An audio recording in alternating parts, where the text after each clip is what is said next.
ഈശോ മിശിഹായ്ക്ക് സ്തുതിയായിരിക്കട്ടെ. ന്യായാധിപന്മാർ അധ്യായം 2. ബോക്കിമിൽ വച്ചുള്ള മുന്നറിയിപ്പ്.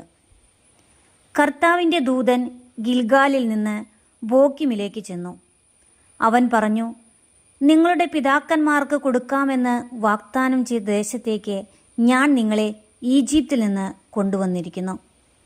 നിങ്ങളോട് ചെയ്ത ഉടമ്പടി ഞാൻ ഒരിക്കലും ലംഘിക്കുകയില്ലെന്നും ഈ ദേശവാസികളുമായി യാതൊരു സഖ്യവും നിങ്ങൾ ചെയ്യരുതെന്നും അവരുടെ ബലിപീഠങ്ങളെ നശിപ്പിച്ചു കളയണമെന്നും ഞാൻ നിങ്ങളോട് പറഞ്ഞു. എന്നാൽ നിങ്ങൾ എൻ്റെ കൽപ്പന അനുസരിച്ചില്ല.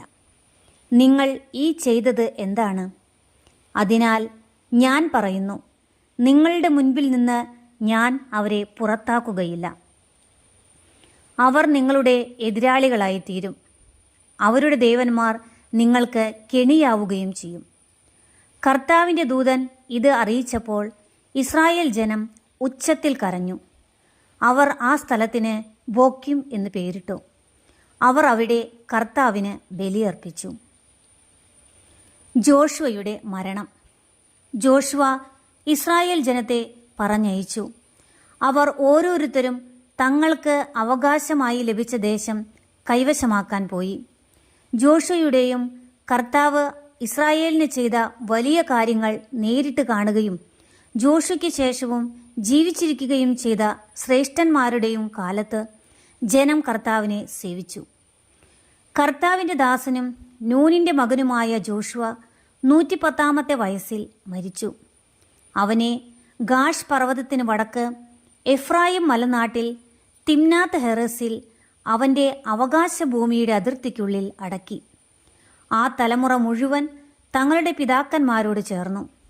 അവർക്കു ശേഷം കർത്താവിനെയോ ഇസ്രായേലിനെ അവിടുന്ന് ചെയ്ത വലിയ കാര്യങ്ങളെയോ അറിയാത്ത മറ്റൊരു തലമുറ വന്നു. ബാലിനെ ആരാധിക്കുന്നു. ഇസ്രായേൽ ജനം കർത്താവിൻ്റെ മുൻപിൽ തിന്മ ചെയ്തു. ബാൽ ദേവന്മാരെ സേവിച്ചു. തങ്ങളുടെ പിതാക്കന്മാരെ ഈജിപ്തിൽ നിന്ന് കൊണ്ടുവന്ന ദൈവമായ കർത്താവിനെ അവർ ഉപേക്ഷിച്ചു. ചുറ്റുമുള്ള ജനങ്ങളുടെ ദേവന്മാരുടെ പിന്നാലെ അവർ പോയി അവയ്ക്കു മുൻപിൽ കുമ്പിട്ടു. അങ്ങനെ അവർ കർത്താവിനെ പ്രകോപിപ്പിച്ചു.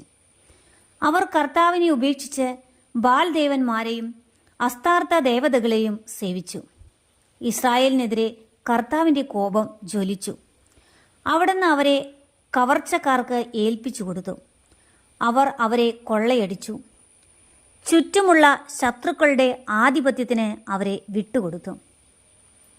അവരോട് എതിർത്ത് നിൽക്കാൻ അവർക്ക് കഴിഞ്ഞില്ല. കർത്താവ് ശപഥം ചെയ്ത് അവർക്ക് മുന്നറിയിപ്പ് നൽകിയിരുന്നതുപോലെ ചെന്നിടത്തൊക്കെയും നാശം വരത്തക്ക വിധം കർത്താവിൻ്റെ കരം അവർക്ക് എതിരായിരുന്നു. അവർ വളരെ കഷ്ടത അനുഭവിച്ചു. അപ്പോൾ കർത്താവ് ന്യായാധിപന്മാരെ നിയമിച്ചു. കവർച്ച ചെയ്തിരുന്നവരുടെ ആധിപത്യത്തിൽ നിന്ന് അവർ അവരെ രക്ഷിച്ചു. എങ്കിലും ന്യായാധിപന്മാരെ അവർ അനുസരിച്ചില്ല.